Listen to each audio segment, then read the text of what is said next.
Olá, queridos alunos, tudo bem? Estou eu aqui de volta, professor Guilherme Correia, último encontro de Sociedade Anônima. Chega, professor, não aguento mais. Então vamos lá, vamos finalizar. Nesse bloco a gente vai falar sobre a diretoria, sobre o Conselho Fiscal, os dois últimos órgãos societários, tá? Aí vamos falar sobre a responsabilidade pessoal dos administradores de uma SA, como é que funciona isso, e a gente fecha com a chamada Sociedade Subsidiária Integral. Teve um ano que caiu uma questão inteira sobre Sociedade Subsidiária Integral.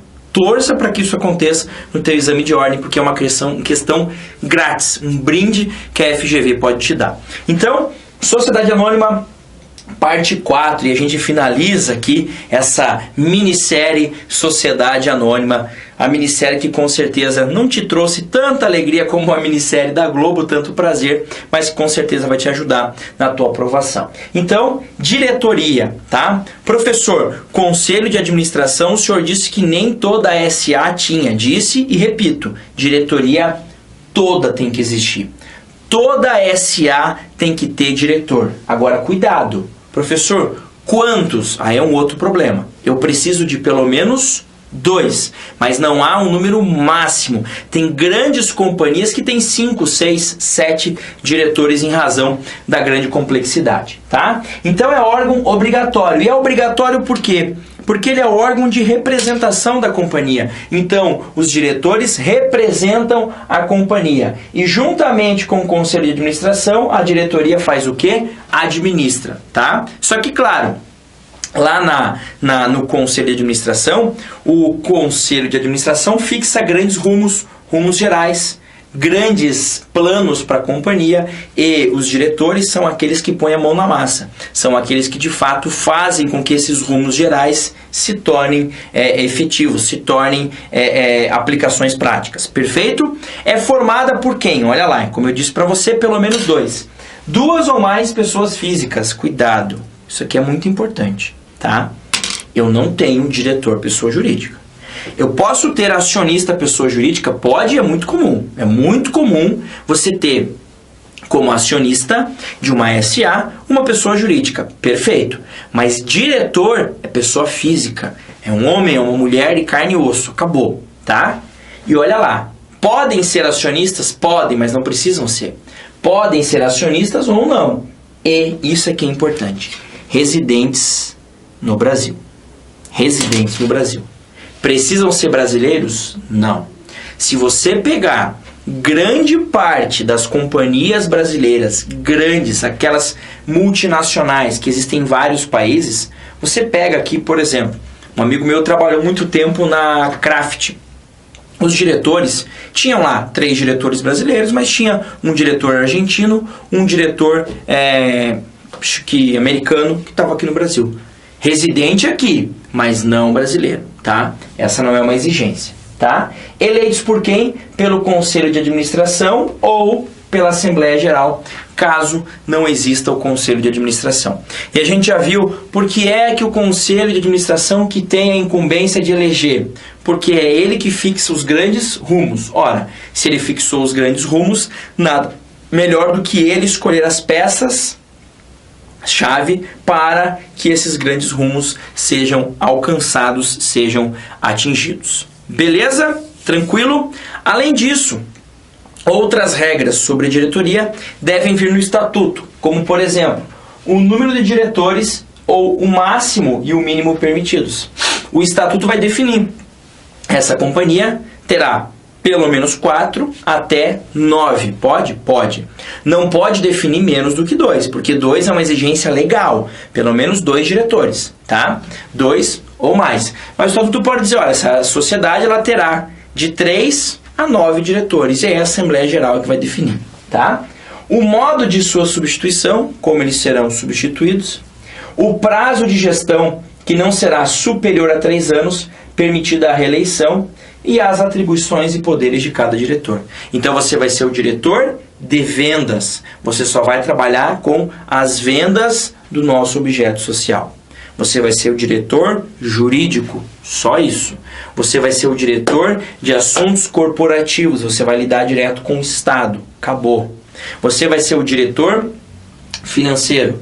Junto com você, eu vou colocar um cara para te auxiliar. tá? Que é o outro diretor que vai trabalhar junto com você, o diretor tributário. Eu vou ter o diretor executivo, que esse sim vai representar a companhia perante os outros órgãos, perante as outras empresas. E assim por diante, tá? Tudo isso definido no estatuto. E cuidado com o prazo de gestão. O diretor, prazo máximo de 3 anos, sendo possível a reeleição. O estatuto social, desculpem, podem determinar que o prazo de gestão é de 1, é de 2 anos, mais do que 3 não poderia determinar. Beleza? Conselho Fiscal. Então, diretoria Matãos, Conselho Fiscal agora. Olha isso aqui, cara. Olha isso aqui como é legal de cair em prova e de sacanear. É órgão obrigatório, ok, mas de funcionamento facultativo, com função de assessoramento técnico e fiscalização. O que é o funcionamento facultativo? Na aula 3 de SA, eu falei que pode ser que os acionistas peçam a instalação do conselho. Instalar o conselho é o funcionamento dele. Ele existe, ponto, mas está lá paradinho, na boa, não está fazendo nada. A gente pede a instalação para que ele, de fato, efetive e de fato funcione. Para que ele serve? Tá? Assessorar tecnicamente, às vezes você tem lá, vamos imaginar, conselho de administração de uma Petrobras da vida. Tá? Você tem lá, dentro desse conselho de administração, na época, você tinha além da Dilma, lá na época que deu a confusão, você tinha diretores de outras grandes multinacionais. Tinha. Caras bem importantes aí, que conheciam muito de economia, muito de administração, mas talvez que não conheciam tanto assim de petróleo. Então eles pedem um assessoramento para quem? Para o Conselho Fiscal, que vai auxiliar também nessa parte, tá? De conhecimento sobre o produto, por exemplo. Tá? Composto por no mínimo 3 e no máximo 5 pessoas físicas, sempre, acionistas ou não, suplentes em igual número, eleitos aonde? Na Assembleia Geral. Cuidado! Diretor é eleito pelo Conselho de Administração. Todos os conselheiros, sejam fiscais, sejam de administração, sempre eleitos pela Assembleia Geral. Então, a eleição dos conselheiros, sejam os conselheiros de administração, sejam os conselheiros fiscais, sempre será feita pela Assembleia Geral. O Conselho de Administração elege os diretores, caso o Conselho de Administração, evidentemente, exista. E aqui, cuidado com isso daqui, ó. Cuidado com isso daqui, tá? Só podem fazer parte do Conselho Fiscal pessoas que tenham sido administradoras ou conselheiras fiscais de outra sociedade por no mínimo 3 anos, ou que tenham curso superior. Gente, não se iluda, tá? Essa lei de 76. Em 76, a existência do curso superior, ela era muito rara, tá? Por quê? Número menor de faculdades, tá? De universidades, pouco acessíveis a grande parte da população. Hoje, felizmente, ampliamos muito o acesso. Por um lado é bom, por outro lado é ruim, porque a gente sabe que quando você amplia muito o acesso, que quando você autoriza a abertura de grande quantidade de faculdades e universidades, você corre o risco também de muitos aproveitadores entrarem nesse mercado e não terem qualidade, né? Então a gente sabe que existem pessoas que têm uma adequada formação, porque foram bem preparados e estão prontos para o mercado de trabalho. Mas existem outros que infelizmente têm o quê? Apenas um diploma na mão. Muitas vezes em curso que nem reconhecido pelo MEC é, tá? Então, é óbvio que nos termos da lei, se eu tenho curso superior, eu posso figurar num conselho fiscal. Mas não quer dizer que eu vá ser, tá? É muito comum nas grandes companhias onde você tem um conselho fiscal funcionando, digamos, ativado, digamos assim, em pleno funcionamento, não adianta ter só o curso superior para que eu possa figurar como conselheiro fiscal. Normalmente existe um conhecimento um pouquinho maior, tá? Mas a lei vai dizer, se você já participou de outra companhia na condição de administrador, o que é ser administrador? Lembra lá, ó. Não, cuidado, ó. Administrador de outra sociedade. A lei não diz que é anônima. Se você foi administrador, se você foi diretor, se você foi conselheiro de administração de outra sociedade por pelo menos 3 anos, ou tem curso superior, nesse caso você pode figurar como conselheiro fiscal. Beleza? Avançando para o penúltimo assunto, que é a responsabilidade da companhia pelos atos de seus administradores perante terceiros. Então a gente vai ver isso aqui e depois a gente fecha com a sociedade subsidiária integral. Olha lá. Em relação aos atos realizados pelos administradores, a sociedade sempre responderá. Então, o diretor fez uma coisa em nome da SA, a SA responde por esse ato sempre. Ponto. Tá, professor. Então acabou aqui a matéria? Não. A discussão aqui está no seguinte. Eu sou diretor de uma companhia. Será que eu, Guilherme, posso ser responsabilizado pessoalmente com o meu patrimônio, com às vezes até a minha liberdade, por um ato que eu realizei em nome da companhia? Pode, tá? Como é que funciona? Como é que é a regra? Regra geral é o seguinte. Se eu realizei um ato regular de gestão, o administrador não assume responsabilidade pessoal por eles. Dá um exemplo, professor. Vamos imaginar que chega lá, apura-se um tributo a pagar. O contador manda para mim, eu sou o diretor financeiro, que decido o que vai se pagar e o que não vai se pagar. Chegou para mim lá as DARFs de recolhimento de tributo. Eu olho, temos uma DARF de 30 mil reais para pagar. Eu olho em caixa, nós não temos esse dinheiro. Fazemos uma reunião ali com os demais diretores, tal, ou convoque-se uma assembleia geral e decide só, vamos pegar um empréstimo para pagar esse tributo? Não vamos pegar, não temos crédito para pegar, não vamos pagar o tributo, vamos esperar, uma hora isso vai virar uma execução fiscal, mas lá a gente se preocupa com isso. Então não vamos pagar, e não vamos pagar por quê? Porque não tem dinheiro para pagar, ponto. Então quer dizer, o que eu fiz, a escolha de não pagar, não foi uma escolha minha, foi um ato normal de gestão. Se eu não tenho como pagar, eu tenho a opção de pagar o fisco ou pagar os funcionários. Se eu pagar o fisco e não pagar os funcionários, eu corro o risco dos funcionários saírem, entrarem com uma reclamatória trabalhista, ou seja, eu tomar um prejuízo muito maior e ainda não ter funcionário para trabalhar. Ou eu não pago o fisco. Não pagar o fisco significa o quê? No futuro ter uma execução fiscal. Então, na escala de preferência, prefiro pagar os meus funcionários. O que eu fiz está certo? Não, mas é um ato regular de gestão. No futuro, a União, por exemplo, vai entrar com uma ação para cobrar esse tributo e vai surgir juros, demora, multa, porque eu não paguei o tributo no tempo devido. Eu, Guilherme, posso ser responsabilizado por esses juros, por essa multa? Não, porque o que eu fiz é regular, está dentro do padrão. Diferente quando eu pratico o ato de gestão com dolo, culpa ou com violação da lei ou do estatuto. Aí eu posso ser responsabilizado pessoalmente. Exemplo, chega o tributo para pagar. Opção A, pago porque tem dinheiro. Opção B, não pago porque quero pegar esse dinheiro e distribuir de lucro. Aí não. A gestão manda, pague a dívida para depois apurar lucro. Se você deve, se você tem um passivo, isso não é lucro. Então primeiro pague. Se eu fizer ao contrário, optar por distribuir lucro sabendo que tinha que pagar um imposto, eu realizei um ato violando a lei, violando o estatuto, agi com dolo, por exemplo. Nesse caso, eu posso ser responsabilizado.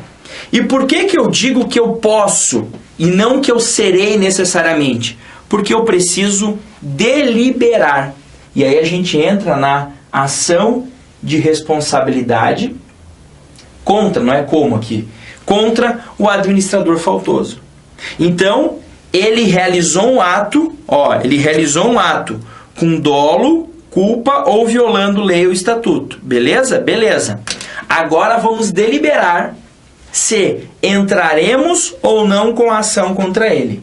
Então, a sociedade deliberar em assembleia geral extraordinária, porque não é a ordinária. Isso não está dentro daquelas situações da ordinária, tá? Deliberaremos se responsabilizaremos ele ou não. Havendo deliberação nesse sentido, dizendo, ok, vamos entrar com a ação, a companhia ajuizará a competente ação de responsabilidade. Então, a SA vai me processar. Imagine que a Petrobras queira processar a Dilma, porque foi uma decisão dela que determinou a compra. Numa Assembleia Geral, entende-se que ela agiu com dolo ou com culpa e que iremos responsabilizá-la.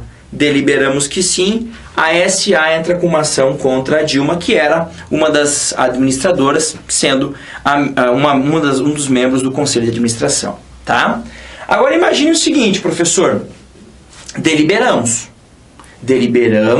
que iremos entrar com a ação, mas a sociedade não entra, se enrola e não entra com a ação. O que acontece? Olha lá.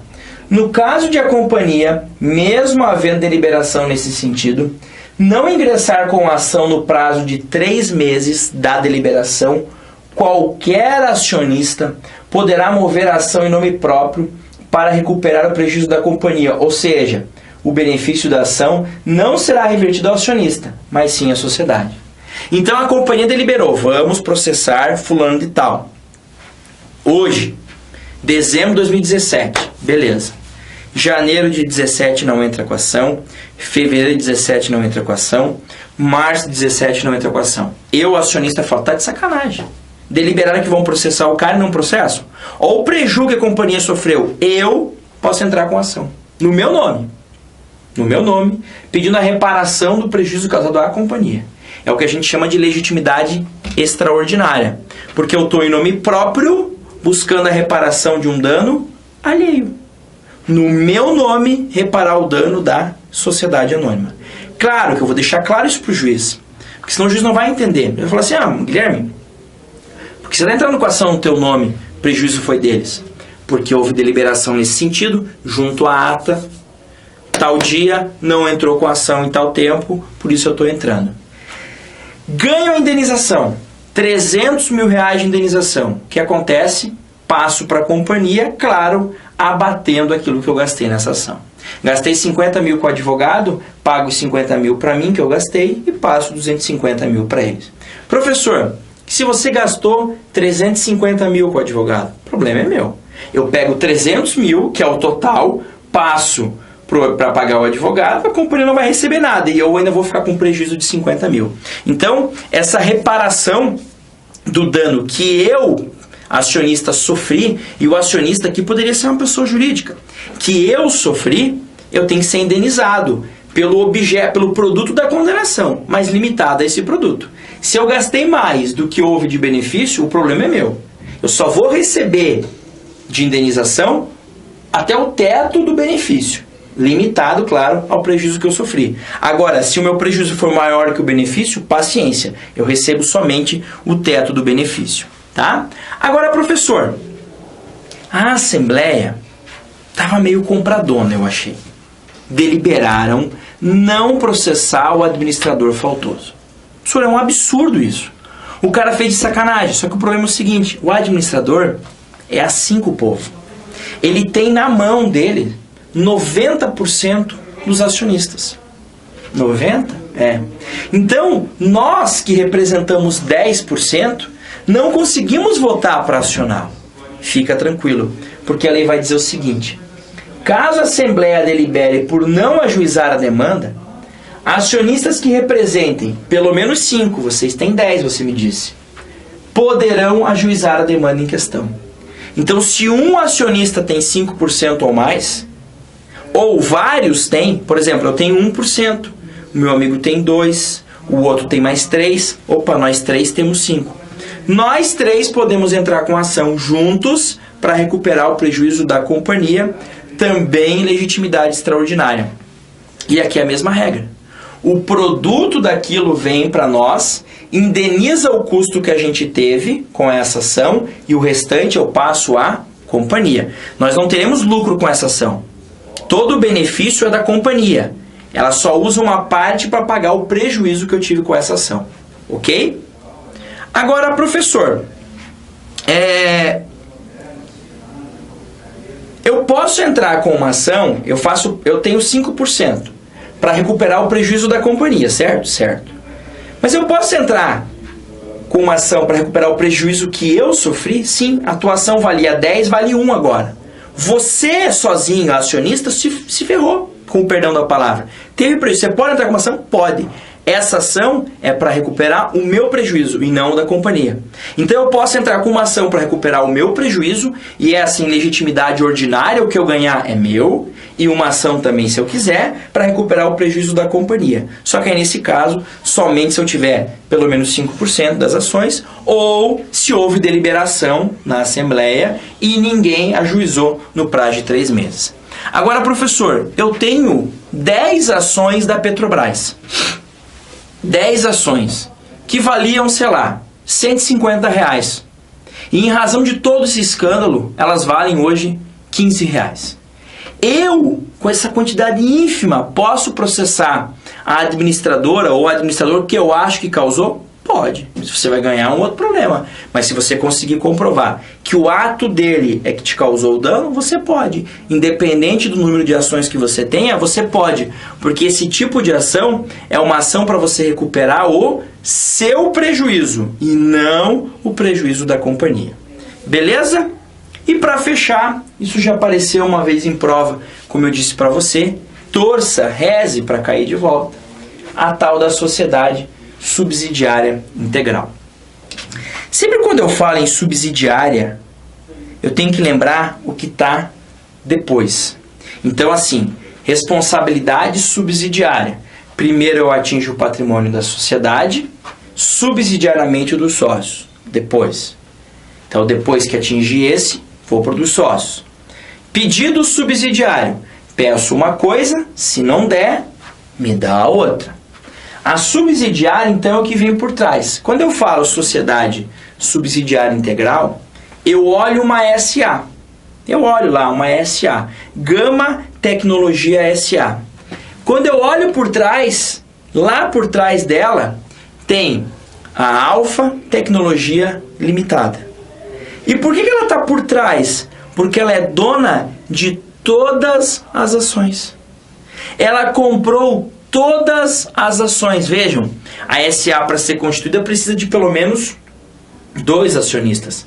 Mas pode ser que um desses compre tudo do outro. Então eu olho, Gama SA é a sociedade que aparece para mim. Mas quando eu vou investigar, quem está por detrás disso é uma outra. Tá? Quando você fala as subsidiárias da Petrobras, o que são as subsidiárias? É que estão por trás. São as sociedades que têm ações dentro da Petrobras. E quando é subsidiária integral, ela está por detrás com todo o capital social. Então, quando eu digo que a Petrobras tem várias subsidiárias, eu estou dizendo que ela tem o quê? Várias acionistas que são donas de capital social, várias outras empresas. Perfeito?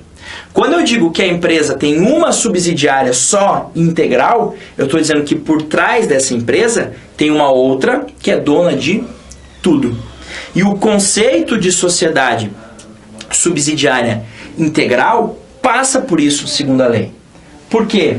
A lei vai dizer lá no 251 que a companhia pode ser constituída mediante escritura pública, tendo como único acionista uma sociedade brasileira. Então, se eu pegar uma companhia, investigar o estatuto social dela, atualizado, e verificar que o único acionista é uma sociedade brasileira, eu estou dizendo que essa é uma sociedade subsidiária integral. Tá? Por quê? Por detrás da SSA eu tenho um único sócio, que é uma sociedade brasileira. Então, a sociedade subsidiária integral é uma sociedade do tipo unipessoal, porque só tem como acionista um único sócio. É claro que esse único sócio, por ser uma outra sociedade, tem vários sócios, mais de um pelo menos. Ou seja, vai ter mais de uma pessoa por detrás disso tudo no fim das contas. Mas do ponto de vista formal, há apenas uma pessoa como acionista. Tá? Então, é subsidiária porque está por trás, tá? E é integral porque é dona de todas as ações. Então, sempre que você ouvir falar, ela é uma das... A gente ouvia isso muito no jornal, né? Das subsidiárias da Petrobras, estou dizendo, a Petrobras é uma empresa, uma sociedade empresária, uma SA.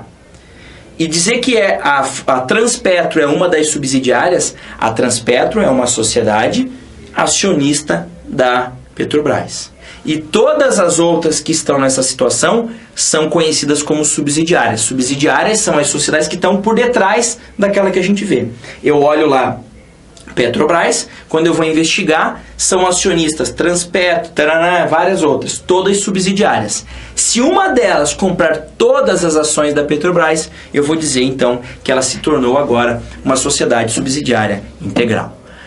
Maravilha, é isso. Matamos o tema das sociedades anônimas e fechamos aqui também o tema do direito societário como um todo. Então, nos próximos blocos, a gente vai trabalhar com o tema de propriedade industrial, de falência e recuperação e também títulos de crédito, tá? E aí nós conseguimos abarcar os principais, os assuntos que mais aparecem no exame de ordem elaborado aí pela FGV.